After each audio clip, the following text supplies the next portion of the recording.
শুরুর পূর্বে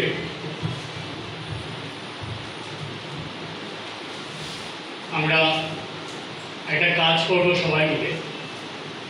আপনারা সবাই চেয়ার থেকে উঠে দাঁড়াবেন, আমিও দাঁড়াবো। আমাদের দেশের জন্য, আমাদের মাতৃভূমিকে রক্ষা করার জন্য যারা নিজেদের জীবনের কথা চিন্তা না করে, নিজেদের পরিবারের কথা চিন্তা না করে দেশ মাতার সম্মান রক্ষার্থে তাদের জীবন তুচ্ছ করে ক্রমাগত দেশকে রক্ষার জন্য যুদ্ধ করে চলেছে, তাদের জন্য এবং যে সকল সৈনিকরা শহীদ হয়েছে তাদের কথা চিন্তা করে আমরা 1 মিনিট সবাই উঠে দাঁড়িয়ে নীরবতা পালন করব এবং নীরবতার সময় প্রার্থনা করব ঠাকুরমার কাছে তাদের ভালোর জন্য, মঙ্গলের জন্য এবং তাদের জয় লাভের জন্য। সুতরাং সবাই দাঁড়াবো, আমরা এখন ধরে 1 মিনিট করবো। আমি ওম বলবো, তারপরে সবাই বসবে।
দিব্যত্রয়ী অর্থাৎ ঠাকুরমা স্বামীজির উদ্দেশ্যে প্রণাম নিবেদন করব এবং সেই সঙ্গে আমাদের গুরুদেব, যার যার গুরুদেব আছে, গুরুদেবের কথা স্মরণ করে গুরুদেবকে প্রণাম জানাবো।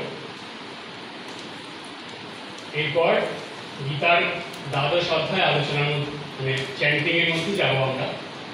তো আমি প্রণাম মন্ত্র বলছি, আপনারা সেই সঙ্গে সবাই ঠাকুরমা স্বামীজির দিকে তাকিয়ে প্রণাম মন্ত্র করবেন।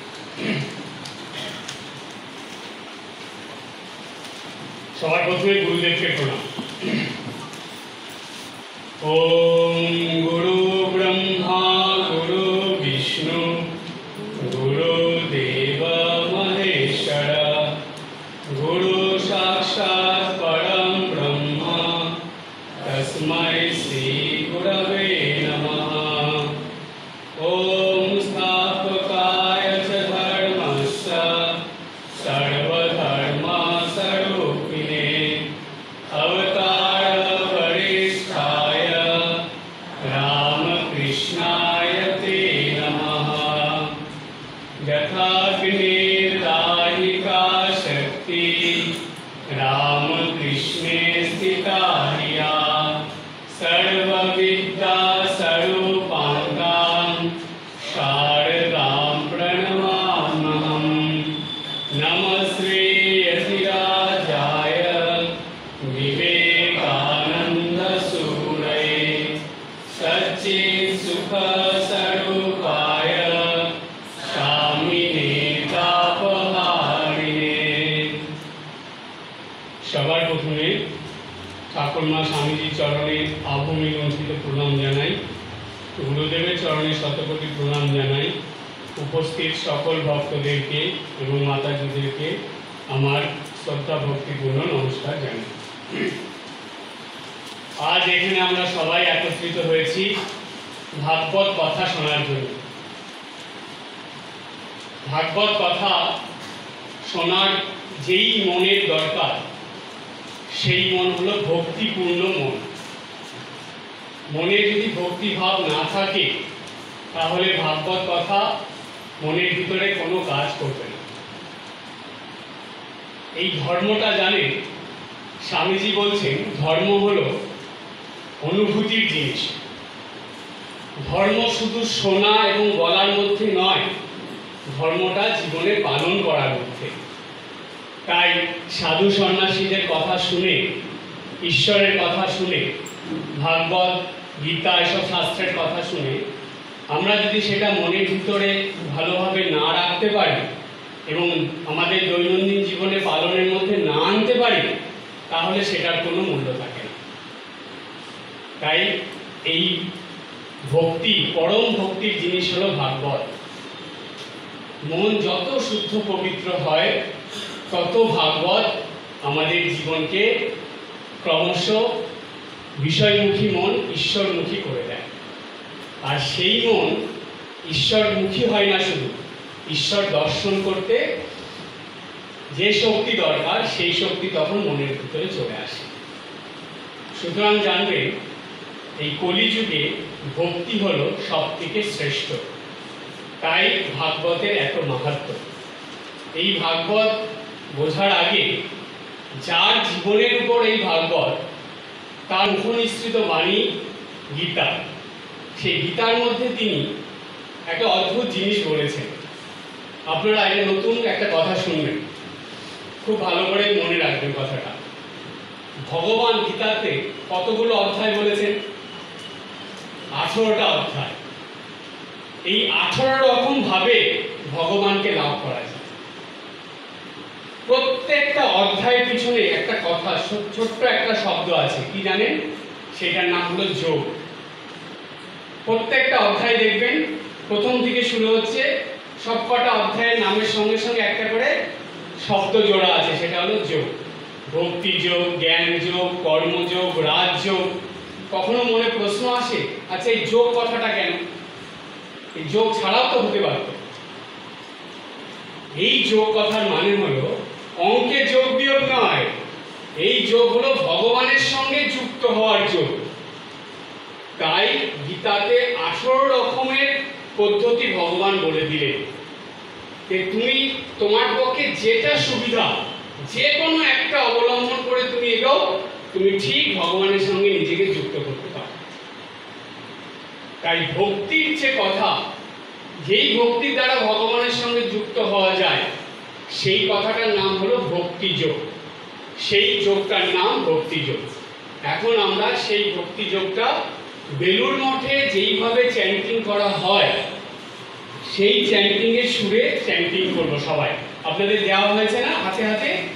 আমরা এখন সেটা করব, করে তারপরে আলোচনার মধ্যে যাব। তার আগে গীতার একটু ধ্যান আছে 4 লাইনে।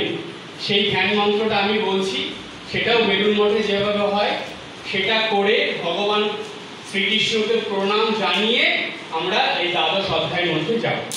আপনারা সবাই আমার সঙ্গে সঙ্গে পড়বেন।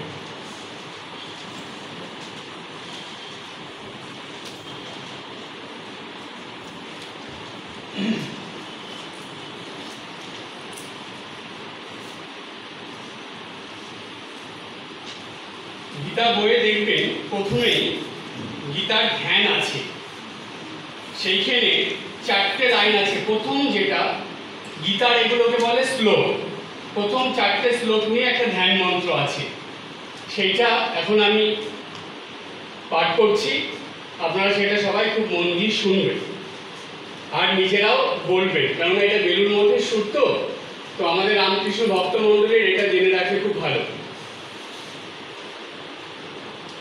ওম পার্থায় প্রতিবোধিতাম ভগবতা নারায়ণেন স্বয়ং ব্যাসেন গ্রথিতাম পুরাণমুনিনা মধ্যে মহাভারতম অদ্বৈতামৃতবর্ষিণীম ভগবতীম অষ্টাদশাধ্যায়িনীম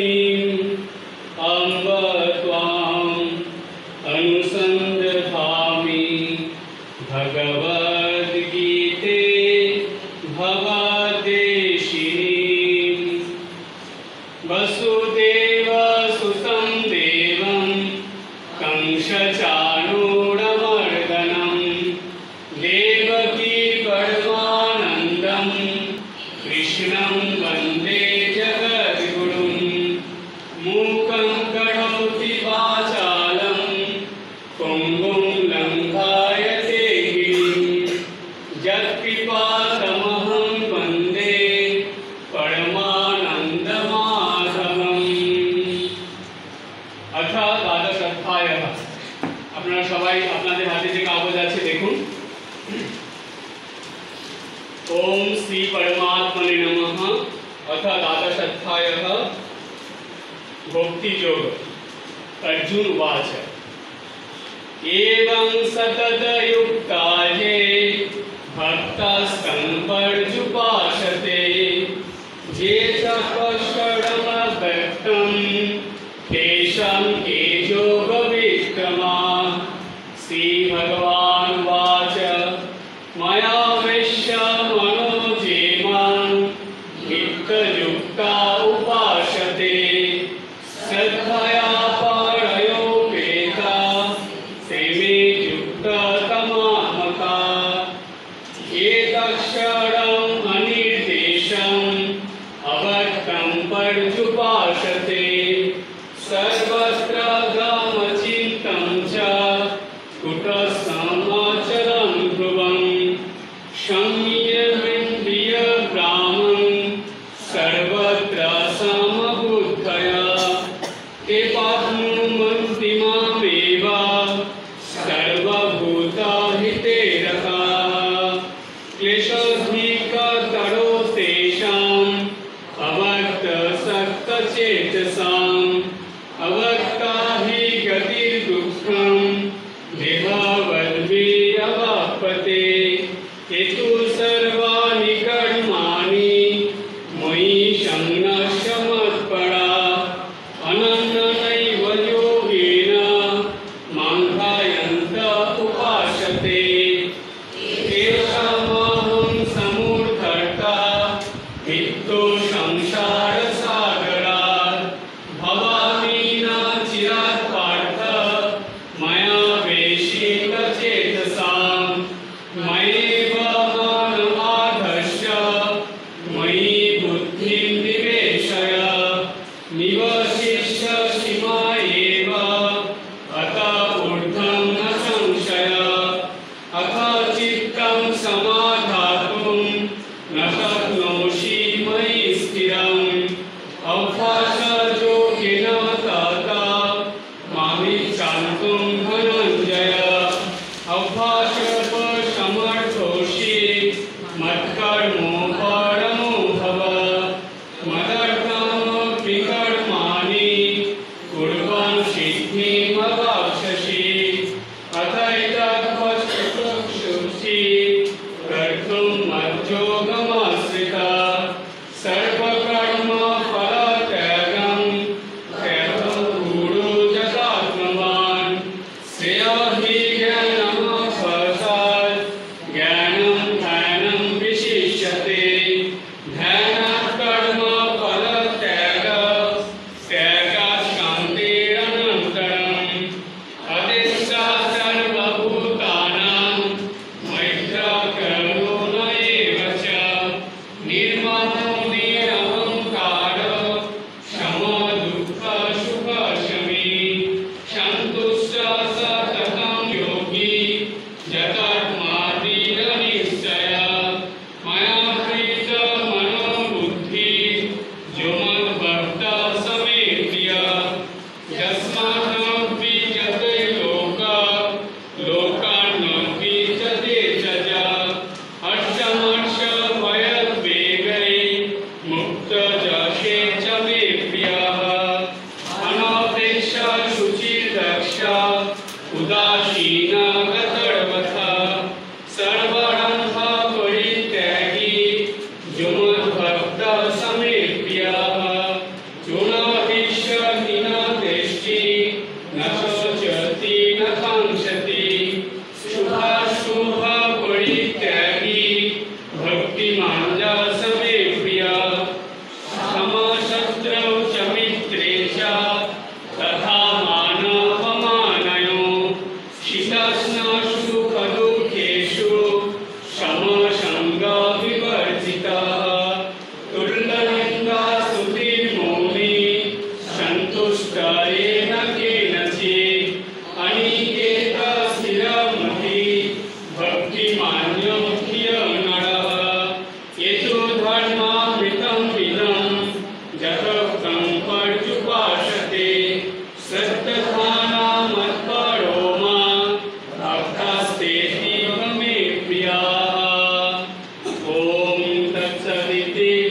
श्रीमद्भगवद्गीतासु उपनिषत्सु ब्रह्मविद्यायां योगशास्त्रे श्रीकृष्णार्जुनसंवादे भक्तियोगो नाम एकादशोऽध्यायः।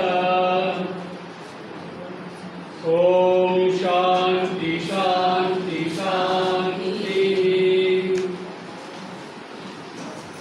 এই গীতাতে যে বর্ণিত ভক্তিযোগ, আপনারা যারা যারা গীতা পড়েন তারা তো জানেনই, যারা পড়েন না আপনাদের এটা বলার অন্তত প্রতিদিন সারাদিনে যখনই সময় পাবেন একবার গীতার দ্বাদশ অধ্যায়টা পড়বেন। এখন দেখবেন ছোট ছোট পকেট সাইজের গীতা পাওয়া যায়, আপনারা নিজেদের সঙ্গে রাখবেন। যখনই সময় পাবেন, এমন কোনো নিয়ম নেই যে সকালে ঘুম থেকে উঠে বা স্নান করে সঙ্গে সঙ্গে গীতা পড়তে হবে। পড়লে ভালো। যদি সময় না পান তাহলে আপনি অফিসে বা ট্রেনে যাচ্ছেন, বাসে যাচ্ছেন, যেখানেই হোক চুপচাপ বসে অন্য কিছু চিন্তা না করে অন্তত গীতাটার দিকে চোখ রাখা, মনে মনে পড়া এবং সেটা নিয়ে চিন্তা করা, এটা কত ভালো দেখুন। জানবেন ধর্মটা মানসিকভাবে হয়, সুতরাং মন যদি ঠিক থাকে তাহলে কোথাও এই ধর্ম পালনের বা এই গীতা পাঠ করার এগুলোর কোনো বাধা নেই। ভাগবত প্রসঙ্গে যাওয়ার আগে একটা সুন্দর ঘটনা বলি আপনাদের। মহাপ্রভু শ্রী চৈতন্যদেব তিনি অনবরত নাম করতেন, ভগবানের নাম।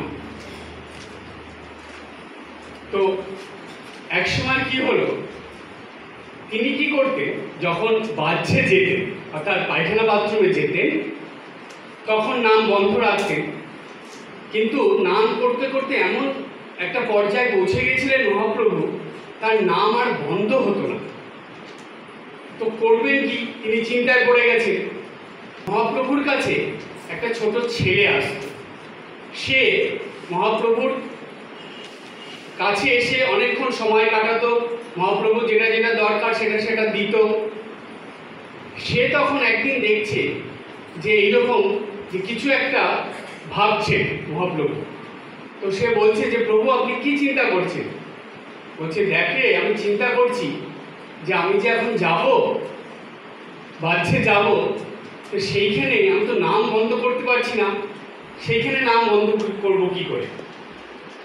তখন সেই বাচ্চাটা মহাপ্রভুকে বললেন যে আপনি নাম উচ্চারণ করবেন না, মনে মনে বলবেন, তাহলে তো আর বন্ধ করতে হলো না। তখন বলছেন হ্যাঁ তুই ঠিকই বলেছিস। মহাপ্রভু কি করলেন, সেই বাচ্চাকে জিভটাকে উল্টে রাখতেন, এরকম জিভ উল্টে রাখতেন, মুখে আর নাম হতো না, মনে মনে নাম। দেখুন একটা শিক্ষা কেমন অবতাররা লীলার মধ্যে দিলেন, মানে আমাদের বুঝিয়ে দিলেন যে ভগবানের নাম 24 ঘন্টা করা যায়, যে কোনো সময় যে কোনো জায়গায়। নামের দ্বারাই তো পবিত্র হয় সব কিছু। সুতরাং নাম যদি আমার মনে চলতে থাকে তাহলে তাতে অপরাধ কোথায়? ঠিক তেমনি আমরা যে কোনো জায়গায় বসে বসে, অনেক মহারাজরা আছে জানেন, অনেক ভক্তরা আছে, তারা সব সময় নিজেদের কাছে ছোট একটা গীতা কিংবা ঠাকুরমা স্বামীজির বাণীর বই কিছু একটা রেখে দেয়। আমি দেখেছি হসপিটালে রুগী দেখতে গেছে একজন, তো টাইম হয়নি, পেশেন্ট দেখার টাইম থাকে না, সে বিফোর টাইমে পৌঁছে গেছে। তাকে বসতে দিয়েছে যে আপনি এখানে বসুন, যখন টাইম হবে তখন যাবেন। সে বসে আছে, বসে বসে কি করবে, তার পকেট থেকে ঠাকুরের বাণীর একটা বই ছিল ছোট্ট, সেটা বের করে পড়ছে আর ভাবছে। দেখুন সময়টাকে কাজে লাগাচ্ছে। জানেন আমাদের জীবনের সব থেকে মূল্যবান জিনিস কি? সব থেকে মূল্যবান হলো সময়।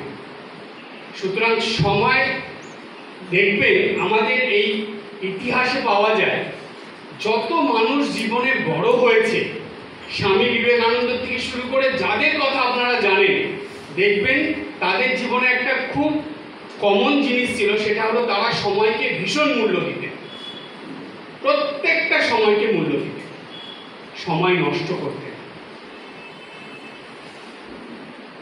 আমি ছোটবেলায় পড়েছি, বাবার কাছ থেকে শুনেছি যে যদি তুমি সময়কে হত্যা করো তাহলে একদিন সময় তোমাকে হত্যা করে দেবে। অর্থাৎ যারা যারা বিনা প্রয়োজনে বিনা কাজে সময় নষ্ট করেছে তাদেরকে জীবনের শেষে গিয়ে অনেক পস্তাতে হয়েছে, তাদেরকে অনেক মনোকষ্ট পেতে হয়েছে যে আমি এইটা কেন করলাম না, আমার কাছে সুযোগ এসেছিল, সময় এসেছিল, করতে পারলাম। কিন্তু সময়ের মূল্য আমাদের দিতে হবে। তাই আপনাদের বলবো সব সময় সঙ্গে, ঠাকুরও বলেছেন, জানেন স্বামী বিবেকানন্দ যখন ভারত পরিক্রমা করেছিলেন, পরিব্রাজক হয়েছিলেন, স্বামীজির কাছে একটা ঝোলা থাকতো, সেই ঝোলায় কি ছিল? দুটো বই থাকতো স্বামীজি, একটা হলো গীতা আর একটা হলো ইমিটেশন অফ ক্রাইস্ট। স্বামীজি যেখানে গেছেন থাকবে। কথামৃততে দেখবেন ঠাকুর কয়েকবার বলেছেন যে আর কিছু না থাক, সঙ্গে একটা গীতা থাকবে। বাবুরাম মহারাজ স্বামী প্রেমানন্দজি বলতেন, ভক্তদেরকে আশীর্বাদ করতেন, সাধু ব্রহ্মচারীদেরকে কি আশীর্বাদ করতেন উনি জানেন? স্বামী প্রেমানন্দজি মানে বাবুরাম মহারাজ, তিনি বলতেন তোমাদের জীবন গীতার জীবন হোক। গীতার জীবন মানে ত্যাগের জীবন, অর্থাৎ যে সব কিছুর মধ্যে সংযম আসুক এবং ধীরে ধীরে আমরা এই অনিত্য জগতের থেকে মন তুলে যাতে ভগবানের দিকে দিতে পারি। এই হলো গীতার শিক্ষা। তাই এই কলিযুগে সব থেকে প্রয়োজন ভক্তি। এই ভক্তি কেন প্রয়োজন সেই প্রসঙ্গে আসছি। আপনারা এর আগে যে ক্লাস হয়েছে সেটা আপনারা থাকেননি, সেইখানে আমি দেবর্ষি এবং ভক্তি দেবীর যে কথোপকথন সেটা আলোচনা করেছিলাম। কেন সেই আলোচনার মধ্যে দিয়ে আমরা ভাগবতের মধ্যে প্রবেশ করব, সেই আলোচনা অর্ধেক হয়েছিল, আজকে বাদবাকি আলোচনার মধ্যে যাব।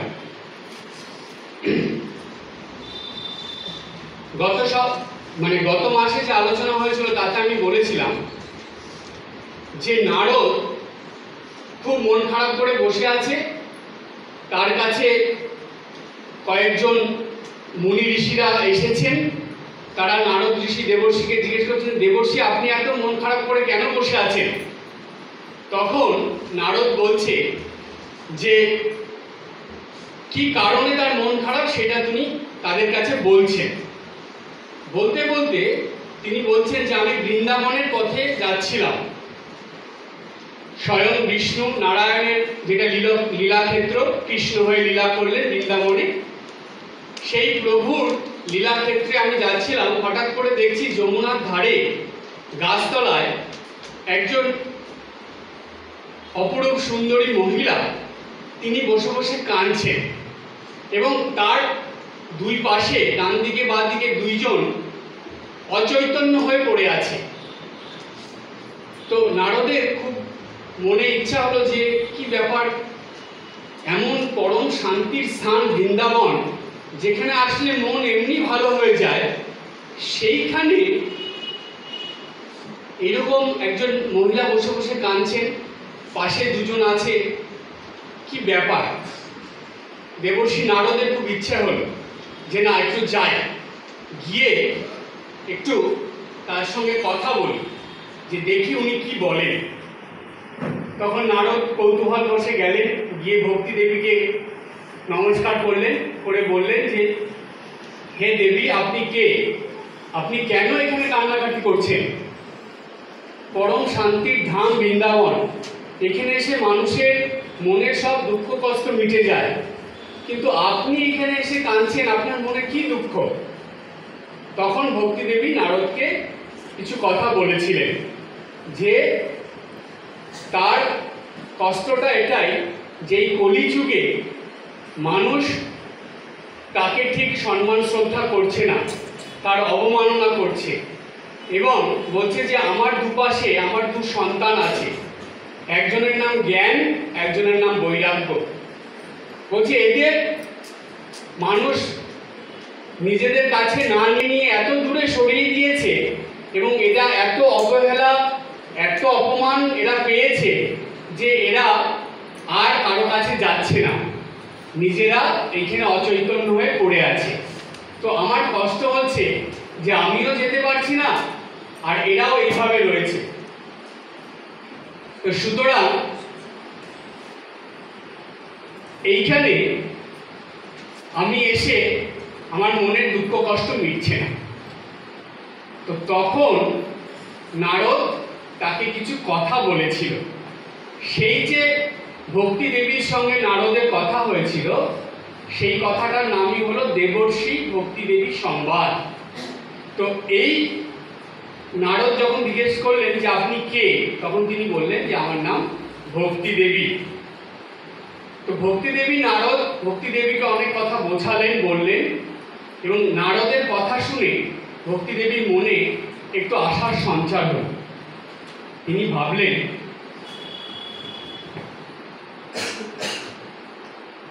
এটা খুব ভালো যে নারদ ভাবলেন যে ভক্তি দেবীর মনে একটু আশার সঞ্চার হয়েছে, তার মনের দুঃখ কষ্টটা মিটছে।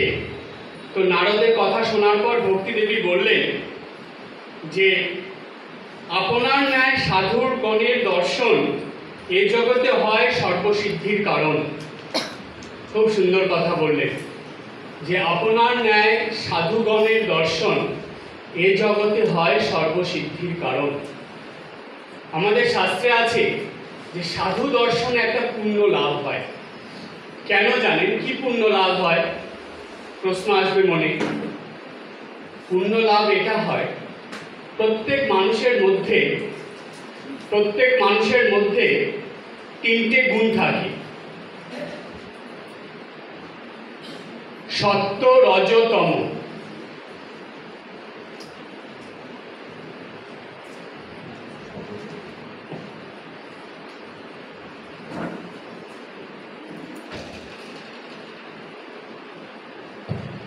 প্রত্যেক মানুষের মধ্যে তিনটে গুণ থাকে, সত্য, রজ, তম।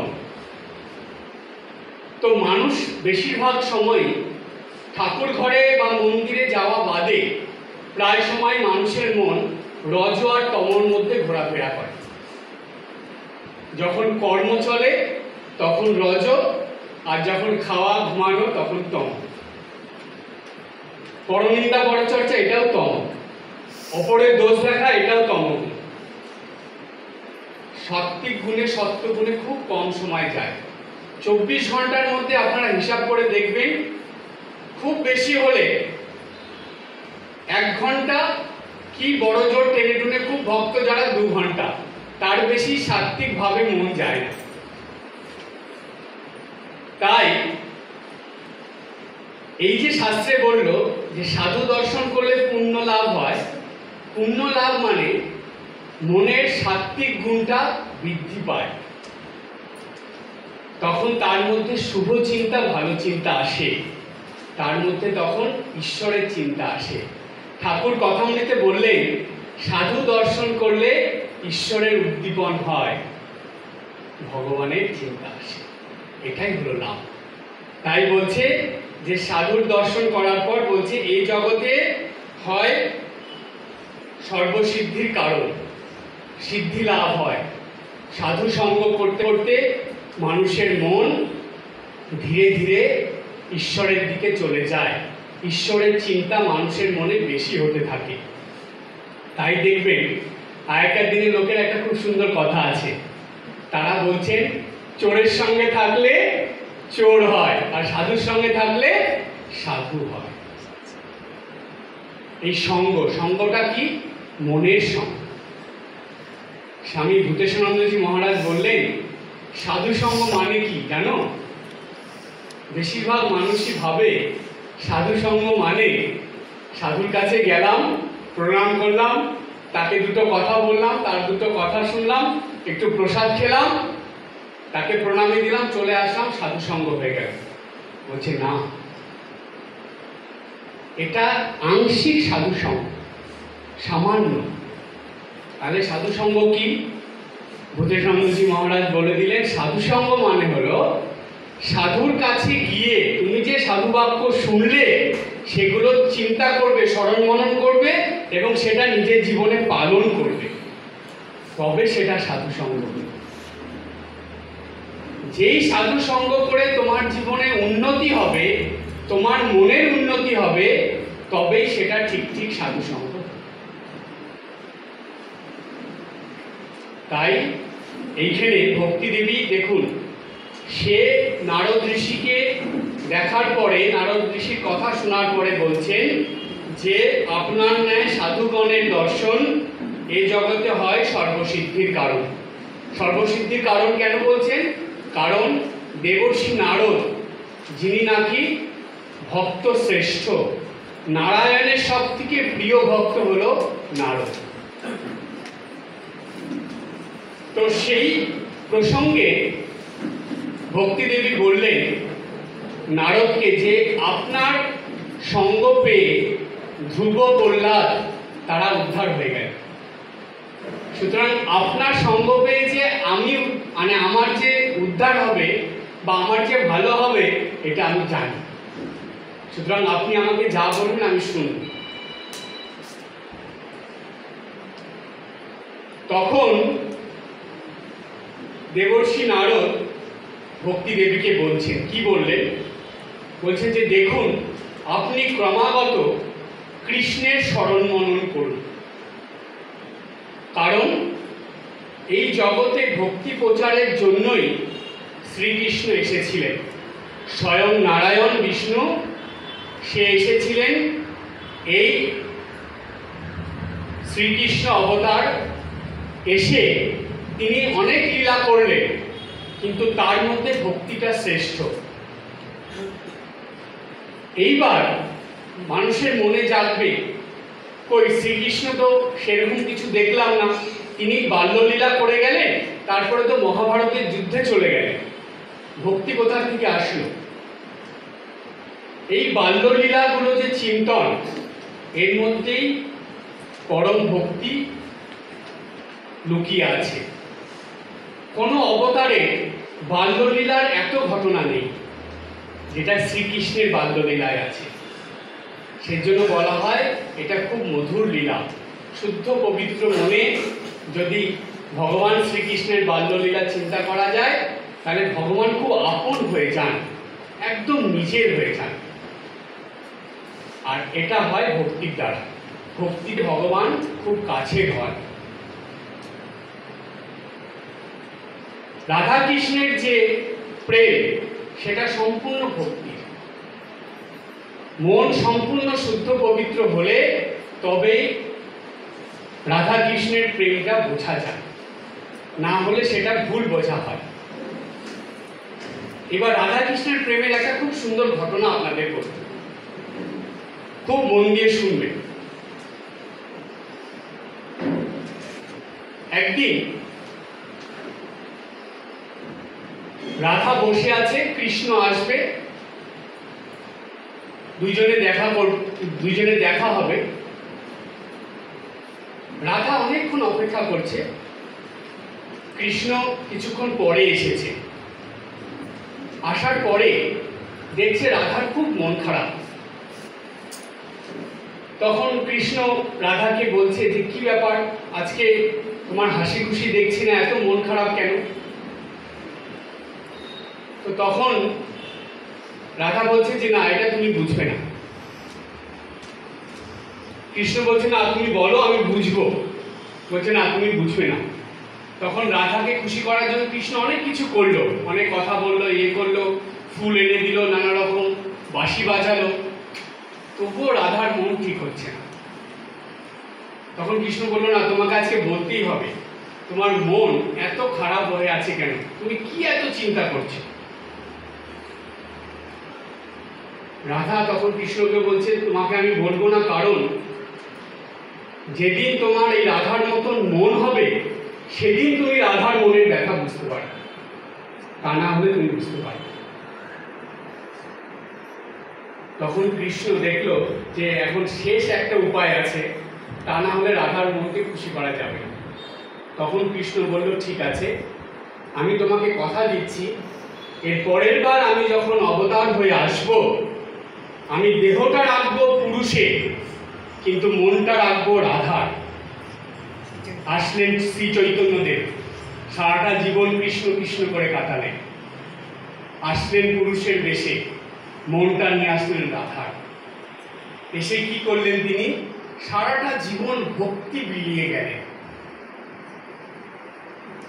নদিয়ার পথে পথে কাঙালেরও বেশে হরি, নাম প্রেম বিলাইলে যারে তারে পায়ে ধরি।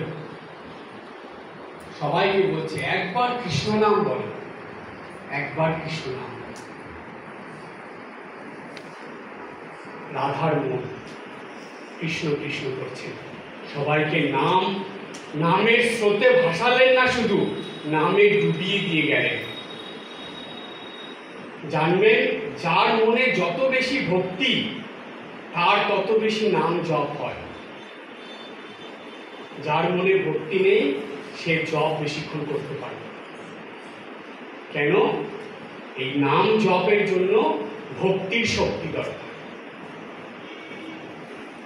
এই ভক্তিতে ডুবতে হবে, তবেই নাম জপ হবে।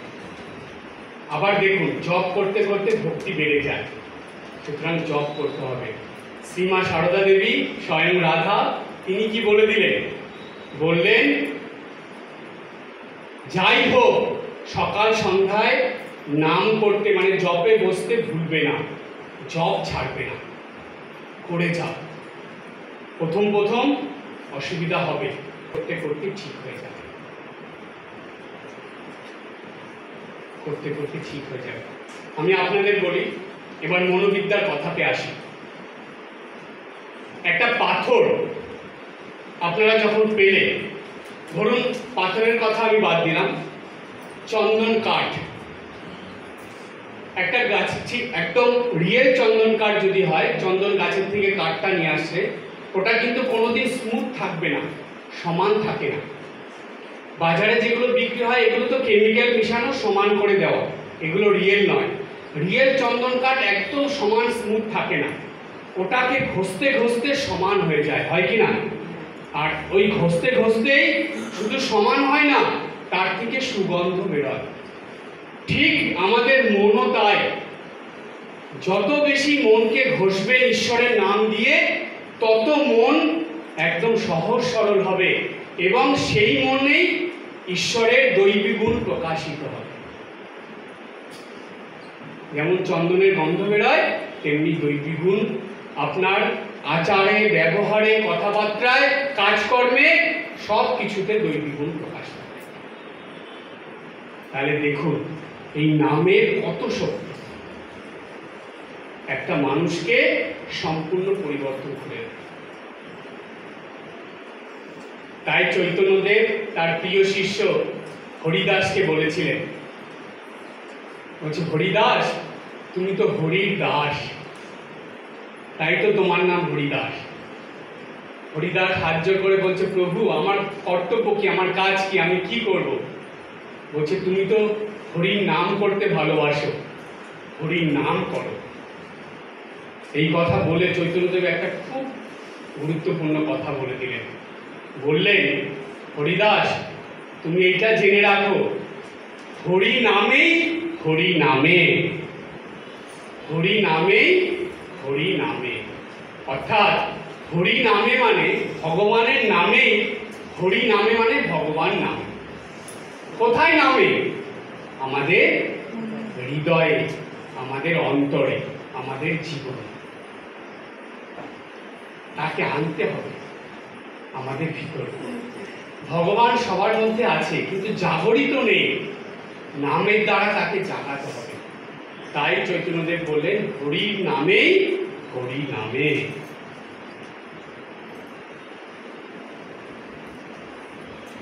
চৈতন্যদেব এই প্রসঙ্গে যে ভক্তির যে প্রচার করলেন, কেন জানেন? সত্যযুগ, দাপর যুগ আর ত্রেতা যুগ, এই তিনটে যুগে জ্ঞান এবং বৈরাগ্য, এই দুটো প্রধান ছিল। এই তিনটে যুগে মানুষের মধ্যে জ্ঞানের প্রবণতা বেশি ছিল এবং ত্যাগের ভাব ছিল। না হলে দেখুন, সেই যুগের মানুষেরা সকালবেলা ঈশ্বরের নাম টাম করে পূজা করে তারপরে পূজার প্রসাদ খেয়ে থাকতো। কোনো টিফিনের ব্যাপার ছিল না। তারা সকালে ভগবানকে পূজার সময় ফলমূল দুধ যা নিবেদন করত সেটাই তারা খেয়ে নিত। দুপুরবেলা যেটা রান্না করত সেটা ভগবানকে নিবেদন করে প্রসাদ নিত। সন্ধ্যাবেলায় সন্ধ্যা বন্দনা করে ভগবানকে যেটা নিবেদন করত সেটা তারা খেত। সত্যযুগে আমরা প্রায় মুনি ঋষিরা সকাল থেকে মানে সূর্য উদয়ের পরে তারা যে সাধনার মধ্যে লেগে যেত, সূর্য অস্তের পরে তারা ঘরে ফিরে আসে।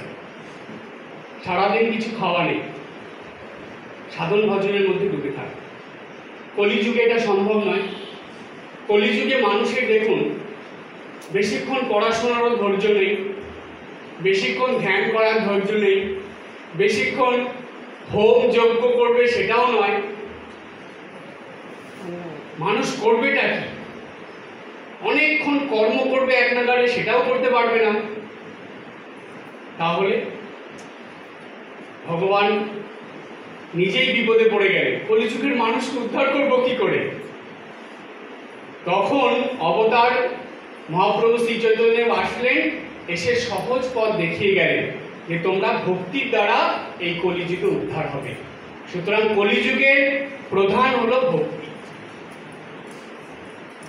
সেটা মহাপ্রভু করে দিলেন। তার জন্য কি করলেন দেখুন, সেই চৈতন্য সময় থেকে কতগুলো পরপর আপনাদের বলছি কি কি প্রচলন করে দিলেন। সবার প্রথমে করলেন চৈতন্যদেব নিত্য পূজার ব্যবস্থা হল। এই যে বাড়ি বাড়ি ঠাকুর ঘর, এই যে পূজা প্রতিদিন পূজা করেন আপনারা, কি করে আসলে নিত্য পূজা? এটা হলো ভক্তির, যাতে মানুষের মনে বাড়ে তার জন্য একটা পথ নিত্য পূজা করা। 2 নম্বর পথ কি বললেন? নাম জপ। দীক্ষা হয়, নাম নেন, জপ করেন, ভক্তির দ্বিতীয় পথ। 3 নম্বর পথ কি? 3 নম্বর পথ হলো ভোগ নিবেদন।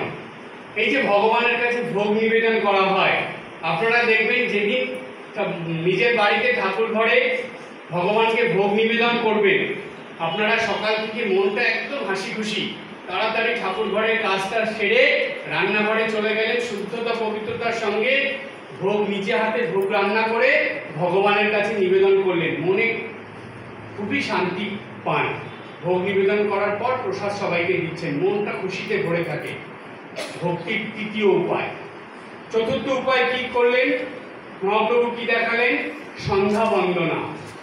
এই যে বাড়িতে বাড়িতে সন্ধ্যা বন্দনা হয়, মন্দিরে হয়, এটা কি দেখুন তো। আমরা এই যে বেলুড় মঠের আরতি দেখবেন, বেলুড় মঠের মন্দিরে বা রামকৃষ্ণ মঠ মিশনের মন্দিরে বসে আরতি দেখলে মনে হয় জগৎ ধূল হয়ে যায়, মন ভরে যায় একদম। এটা হলো ভক্তির চতুর্থ পদ। ভক্তির পঞ্চম পদ কি? ভজন কীর্তন। এই যে বৈশাখ জ্যৈষ্ঠ মাসে গ্রামে গ্রামে হরিসভাগুলোতে সব হরিনাম সংকীর্তন হচ্ছে।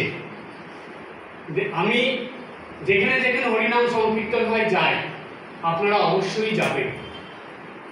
জানবেন যেখানে যেখানে হরিনাম সংকীর্তন হয় স্বয়ং ভগবান সেখানে উপস্থিত থাকে, স্বয়ং ভগবান আসেন। কেন আসেন জানেন? সেই ঘটনা আমি পরে আসি। ভক্তির 5টা পদ বললাম, ভজন কীর্তন হলো 5 নম্বর। 6 নম্বর পদ কি? 6 নম্বর হলো ঠাকুর সেবা। পূজা তো হলো, কিন্তু পূজার আগে পরে কাজ থাকে না? ঠাকুরকে ফুল দিয়ে সাজানো, মালা করা, চন্দন দেওয়া থাকে না? এটা হলো ঠাকুর সেবা। এটা ভক্তি কত নম্বর পদ? 6 নম্বর পদ। ভক্তির 7 নম্বর। 7 নম্বর হলো প্রার্থনা করা। যারা বেশিক্ষণ জপ করতে পারেন না, যারা শারীরিক অসুবিধার জন্য নিচে বসে পূজা করতে পারেন না, যারা বেশি মন্দিরে টন্দিরে যেতে পারেন না, আপনারা ঘরে চেয়ারে বসে বা বিছানায় শুয়ে শুয়ে চোখের সামনে ঠাকুরমা, স্বামীজি, গুরুদেবের ছবি রেখে খুব প্রার্থনা করুন। শ্রীমা সারদা দেবীর একটা কথা মনে রাখবেন, মা বলেছিলেন যে প্রার্থনার ভীষণ শক্তি, প্রার্থনা অসম্ভবকে সম্ভব করে দেয়, প্রার্থনা অসম্ভবকে সম্ভব করে দেয়। যীশু খ্রিস্টের শিষ্যেরা প্রার্থনা করে ঈশ্বর দর্শন করেছিলেন। তারা জপও করেননি, ধ্যানও করেননি, যীশু খ্রিস্টের নির্দেশে শুধু প্রার্থনা করতেন, প্রার্থনা করতে করতে ঈশ্বর দর্শন করে ফেলেছিলেন। প্রার্থনার শক্তি দেখুন কত। তাহলে সপ্তম উপায় হলো ভক্তি লাভের প্রার্থনা। অষ্টম উপায় হলো ধর্মীয় শাস্ত্রগ্রন্থ পাঠ করা। প্রতিদিন একটু কথামৃত পড়বেন, একটু মায়ের কথা পড়বেন, একটু গীতা পড়বেন, চণ্ডী পড়বেন, যেটা যেটা যেদিন সুবিধা, এক এক দিন এক একটা পড়বেন। আমি একজন ভক্তকে জানতাম 7 দিনে 7টা বই পড়তো, তার ঠাকুর ঘরে 7টা বই রেখে দিয়েছিল। আমি ঠাকুর ঘরে প্রণাম করতে বলছি, এখানে 7টা বই কেন? বলছে মহারাজ আমি এক এক দিন এক একটা পড়ি, সকালবেলা পুজো করি, পুজো করে আর বেরোই না, ওই পূজার আসনে বসে বসেই একদিন কথামৃত পড়ি, একদিন মায়ের কথা পড়ি, একদিন গীতা পড়ি। দেখুন কি সুন্দর বুদ্ধি ভক্তি লাভের। এটা হলো অষ্টম উপায়। এইবার আসছে ভক্তি লাভের নবম উপায় হলো এই পাঠ আলোচনা শ্রবণ করা, সাধু বাক্য শ্রবণ করা, বা ভক্তি সাধকদের বা এরকম মহাপুরুষদের, সাধক পুরুষদের কথা শ্রবণ করা। আমাদের শাস্ত্রে আছে শ্রবণ মঙ্গলম, অর্থাৎ শ্রবণের দ্বারাই মঙ্গল হয়, ভক্তি লাভ হয়। তাই নবিধা ভক্তির কথা আপনারা জানেন, নবদা ভক্তি 9টা উপায়, এই 9টা উপায়ের কথা আপনাদের বলি। এই 9 রকম ভাবে আমাদের এই বর্তমান সময়, মানে কলিযুগের এই সময়ে ভক্তরা দৈনন্দিন জীবনযাপনের মধ্যে এই 9 রকম উপায়ে ভক্তি লাভ করতে পারে। এটার কৃতিত্ব হলো মহাপ্রভু শ্রী চৈতন্য দেব, নিত্যানন্দ মহাপ্রভু, অদ্বৈত গোসাই, এদের কৃতিত্ব। রূপ সনাতন এরা এগুলো প্রচার করে গেলেন। এইভাবে শুরু হলো, ঠাকুর সেগুলো আরো সহজ করে দিয়ে গেলেন। মানুষের মনে প্রশ্ন আসতো, আমরা সংসারে থেকে কি করে করব? ঠাকুর বললেন তোমাদের আমি মুখে বলবো না, আমি প্রমাণ দেখিয়ে দেবো কি করে করবে। দিয়ে গেলেন সারদা মাকে, বলছে দেখো মায়ের জীবনী, তোমরা কি সংসার করো? কতজন আপনারা পাগল বা পাগলি নিয়ে থাকেন সংসারে? মা ছিলেন না? সংসার করেছিলেন তো? নিত্যদিন ঠাকুর সেবা করতেন তো মা? ভক্ত সেবা করতেন, ঠাকুর সেবা করতেন, সাধু সন্ন্যাসীকে দেখতেন, গ্রামের সব রকম ঝামেলা পোহাতেন, করতেন না? তিনি যদি পারেন, তার সন্তান হয়ে আমরা পারবো না? সেই জন্য জানবেন, মাই হলেন সংসারীদের প্রধান আদর্শ। মায়ের জীবনকে অনুসরণ করুন, নিত্যদিন রাত্রে ঘুমানোর আগে মায়ের কথা পড়ুন, মাকে চিন্তা করুন। প্রতিদিন সকালবেলা ঘুমের চোখ খুলেই মায়ের দিকে যেন চোখ পড়ে, মাকে দেখে প্রার্থনা করতে করতে বিছানার থেকে উঠুন, যে সারাদিন যেন তোমার মতন করে সংসারের কাজ করে যেতে পারি, সংসারের সব কর্তব্য পালন করব, কিন্তু কোনো কিছুর মধ্যে আসক্ত হব না। এটাই মায়ের জীবনের শিক্ষা, এটাই মা শিখিয়েছিলেন, যে কর্তব্য কর্ম করো কিন্তু আসক্ত। শিখিয়ে গেলেন মা কলিযুগে কিভাবে করতে হবে।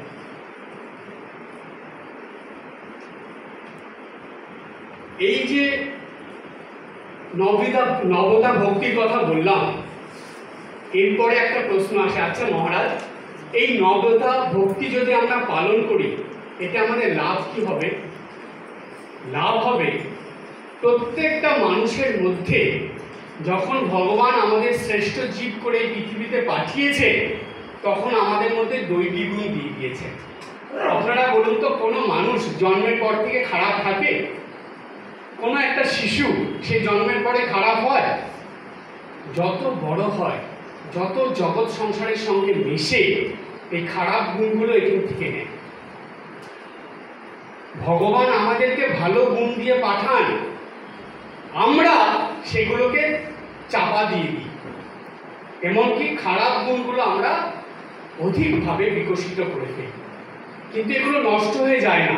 এইটা হলো ভগবানের অনেক কৃপা আমাদের ওপর, যে দৈবিক গুণ নষ্ট করা যায় না, এটা চাপা পড়ে যায়। এটা কেমন জানেন? মেঘে ঢাকা সূর্যের মতো।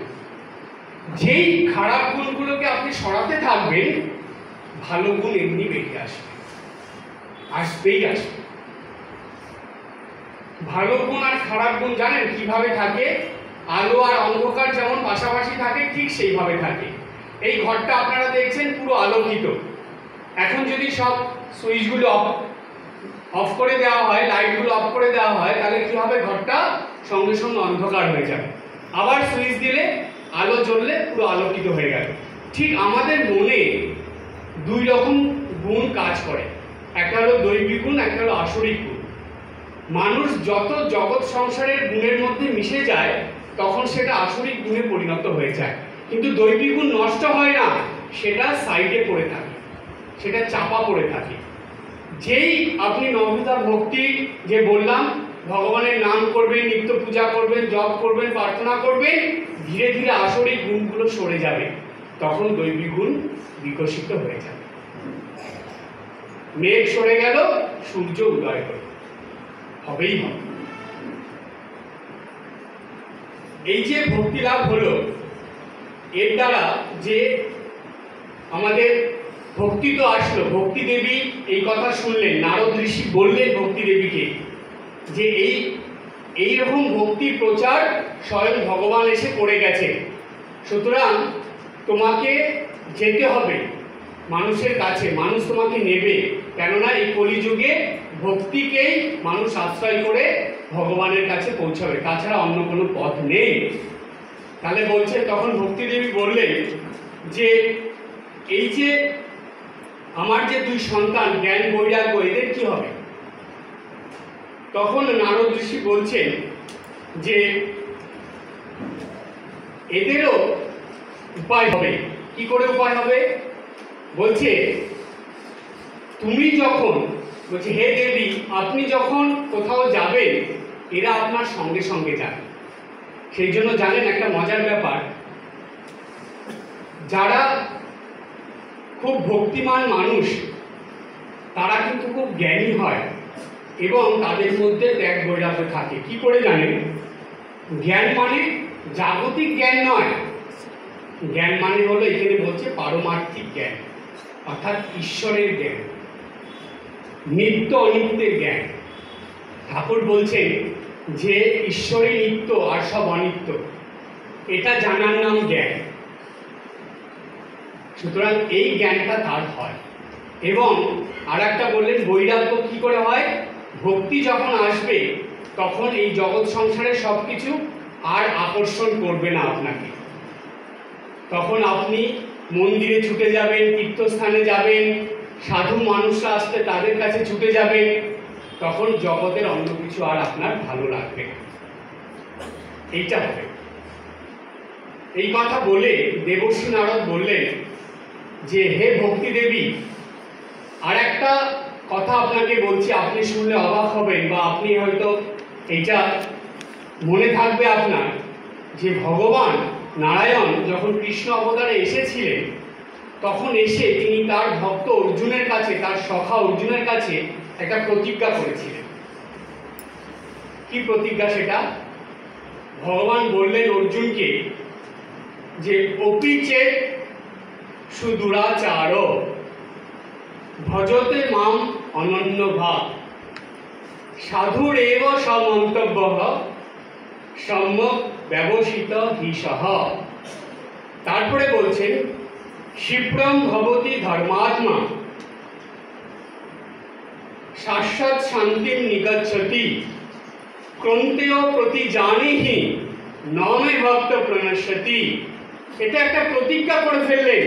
অর্জুনের কাছে ভগবান বললেন যে হে অর্জুন, তুমি এটা জেনে রাখো যে আমার ভক্তের বিনাশ নেই, আমার ভক্তকে কেউ ক্ষতি করতে পারবে না, কেউ নষ্ট করতে পারবে না, কারণ আমি তাকে রক্ষা করব।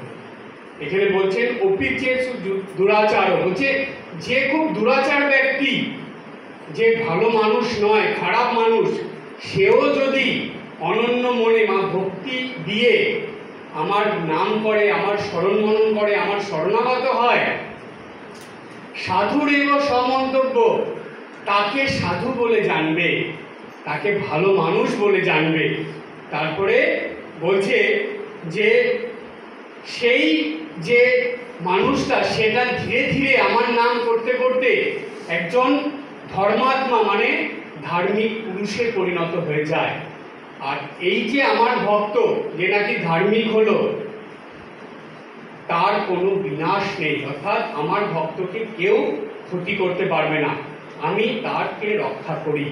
এই প্রতিজ্ঞাটা ভগবান করে দিয়েছিলেন। এই কথা ভক্তি দেবীকে যখন শোনালেন দেবর্ষি নারদ, ভক্তি দেবীর মুখে তখন হাসি ফুটল। তখন নারদ বললেন যে আপনি সবার কাছে গ্রহণযোগ্য হবেন, আপনি মন খারাপ করবেন না, তাই আপনি এই জ্ঞান বৈরাগ্যকে নিয়েই যেতে পারবেন। তখন বলছেন যে এই যে আপনার যে সন্তান জ্ঞান বৈরাগ্য, এদের জন্য আমি ব্যবস্থা করে দেব, আপনি চিন্তা করবেন না। এরা তো মানে চৈতন্যহীন হয়ে পড়ে আছে, অচৈতন্য হয়ে পড়ে আছে, আমি এদের জাগিয়ে দেব। সেই সঙ্গে নারদ বললেন, ঠাকুরের কথায় আসি, নারদ বললেন যে এই ভক্তি কিন্তু ধীরে ধীরে মানুষকে ভগবানের কাছে নিয়ে যাবে, অর্থাৎ ভক্তি দেবীর হাত ধরে আমাদেরকে ঈশ্বরের কাছে, ভগবানের কাছে যেতে হবে। ঠাকুর বললেন এই ভক্তির দুটো ভাগ, কত সহজ করে বললেন, একটা হলো কাঁচা ভক্তি আর একটা হলো পাকা ভক্তি। বলছে কাঁচা ভক্তি কি? মুখে মুখে ভক্ত, মন থেকে ভক্ত নয়। আমাদের মন থেকে ভক্ত হতে হবে। তার মানে আমরা নিত্যদিন যে ভগবানের যে পূজা করছি, জপ করছি, গুরুবাক্য পালন করছি, সন্ধ্যা বন্দনা করছি, সাধু সঙ্গ করছি, সাধুদের কথা মেনে চলছি, এই রকম ভক্ত হতে হবে। তাই মুখের ভক্ত নয়, যারা মুখের ভক্ত তারা কাঁচা ভক্ত, আর যারা অন্তর মনের ভক্ত তারা পাকা ভক্ত। এই রকম যে ভক্তি লাভ যারা করবে তাদেরই ভক্তি দেবী কৃপা করে ভগবানের কাছে নিয়ে যাবে। তাই বললেন যে অনেক জন্ম পূর্ণ কর্মে অতীত যখন, তবে পরাভক্তি লভে নরগণ। অনেক জন্ম পূর্ণ কর্মে, বলছে অনেক জন্মের পূর্ণ কর্ম করে করে সেই কর্মফলের দ্বারা যখন মানুষের জন্ম হয়, সেই জন্মে যে মন বা যেই মনের ভাব হয়, সেই মনের ভাব নিয়ে সে পরাভক্তি অর্থাৎ পাকা ভক্তি লাভ করে। তাই বললে অনেক জন্ম পুণ্যকর্মে অতীত যখন, তবে পরাভক্তি লভে নরগণ। তারপরে বলছে কলিযুগে একমাত্র ভক্তি সর্বসার, ভক্তিতেই ঈশ্বর প্রসন্ন, কৃপা করে অপার। দেবর্ষি নারদ তার মুখ থেকে এই কথা বেরোচ্ছে, তিনি বলছেন কলিযুগে একমাত্র ভক্তি সর্বসার, একমাত্র ভক্তিটাই হলো সব থেকে প্রধান। ভক্তিতে ঈশ্বর প্রসন্ন, কৃপা করে অপার। এই ভক্তিতে ঈশ্বর প্রসন্ন হন। জানেন, আমরা একটা ছোট্ট খুব বাস্তব প্রসঙ্গ বলে আজকের আলোচনা শেষ করব। বেশিরভাগ মানুষরা দেখবে যাকে প্রসন্ন করার দরকার তাকে না করে বাদ বাকি সবাইকে প্রসন্ন করতে থাকে। তস্মিন তুষ্টে জগৎ তুষ্টম, কথাটা শুনেছেন না আপনারা? কথাটার মানে কি? কথাটার মানে হলো ভগবান সন্তুষ্ট হলে সবাই সন্তুষ্ট হয়, জগতের সবাই সন্তুষ্ট হবে। এই কথাটা ঠাকুর কত সহজ করে বলে দিলেন দেখুন। এই শাস্ত্রের কঠিন কথাটা, শাস্ত্রের কঠিন হলো তস্মিন তুষ্টে জগৎ তুষ্টম। বেশিরভাগ মানুষ এই কথাটা বুঝবে না। ঠাকুর এটাকে সহজ করে বলে দিলেন, একটা গাছের শুধু গোড়াতেই জল দিলে হয়, ডালপালায় জল দেওয়ার দরকার নেই। গাছের গোড়াতে জল দিলেই গাছটা ভালো থাকে। তার মানে কি, শুধু ঈশ্বরকে প্রসন্ন করার চেষ্টা করো, তাহলে সবাই তোমার প্রতি প্রসন্ন থাকবে। কিন্তু মানুষ দেখবেন ঠিক এর উল্টোটা করে, সেই জন্যই তার জীবনে এত দুঃখ কষ্ট আসে। সুতরাং এই কথাটা একদম মন্ত্রের মতন মনে রাখবেন, তস্মিন তুষ্টে জগৎ তুষ্ট। ভগবান তুষ্ট হবে কি করে? প্রশ্ন আসে মনে, মহারাজ ভগবান তুষ্ট হবে বা ভগবান যে আমার প্রতি সন্তুষ্ট, এটা বুঝবো কি করে? এটার জন্য 1 মাস অপেক্ষা করতে হবে, পরের ক্লাসে বলবো। আজকে এই পর্যন্ত, সবাই ভালো থাকুন, হাসি খুশি আনন্দে থাকুন। ওম জননীং শারদাং দেবীং রামকৃষ্ণং জগদ্গুরুং পাদপদ্মে তয়োষিত্বা প্রণমামি মুহুর্মুহুঃ।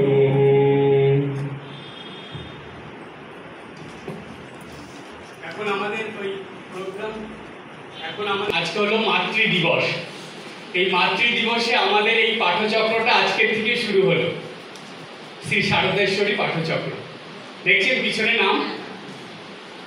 তো আপনারা এই পাঠচক্রের যারা যারা মেম্বার হতে চান, আমাদের একটা গ্রুপ করা হয়েছে পাঠচক্রে। যারা করেছেন এটা, তাদের কাছে কাগজ কলম আছে, খাতা কলম, আপনারা নাম এবং ফোন নাম্বার দেবেন, সেই গ্রুপে আপনারা থাকবেন। কেন গ্রুপটা জানেন? ওইখানে আপনারা ভাববেন না প্রতিদিন কিছু দিয়ে আপনাদের ডিস্টার্ব করা হবে না, ওইখানে শুধু এই পাঠচক্রের খবরগুলো দেওয়া হবে। আর আমি প্রতিদিন কিছু লিখি, মানে আমি একটু লেখালেখি করি। আমি রামহরিপুর রামকৃষ্ণ মিশনে থাকি, আপনারা জানেন। সেইখানে চিকিৎসা সেবার দায়িত্বে আমি আছি। আপনাদের সবাইকে আমন্ত্রণ থাকলো রামহরিপুর রামকৃষ্ণ মিশনে আসার জন্য। আসবেন, যদি সকালের দিকে আসেন খুব ভালো। আমার সঙ্গে দেখা হবে সেক্রেটারি মহারাজ, উনি স্বামী স্তবপ্রিয়ানন্দজি, উনিও খুব ভালো। কিন্তু শর্ত আছে একটা, সেটা হলো দুপুরে গেলে প্রসাদ পেয়ে আসতে হবে। প্রসাদ না পেলে আমরা গেট খুলবো না, কিন্তু প্রসাদ পেয়েই আসবে। আর রামহরিপুর রামকৃষ্ণ মিশন ইউটিউবে দেখে নেবেন, খুব সুন্দর আশ্রম, আপনারা অনেকেই গেছেন জানেন। সবাইকে আমন্ত্রণ থাকলো, আসবেন আপনারা। আর এইখানেও দেখুন ব্যানারের নিচে কি লেখা আছে, সবারই জানাই সাদর আমন্ত্রণ। এই অনুষ্ঠানটা মানে এই পাঠচক্রটা ওপেন টু অল, আপনাদের সবার জন্য এটা নিমন্ত্রিত থাকলো। আর আপনাদের একটা ছোট্ট অনুরোধ করব, এটার প্রচার কিন্তু আপনারা করবেন, যাতে অনেক ভক্তরা এখানে মাসে একদিন আসে। আমরা প্রতি মাসে প্রথম রবিবার,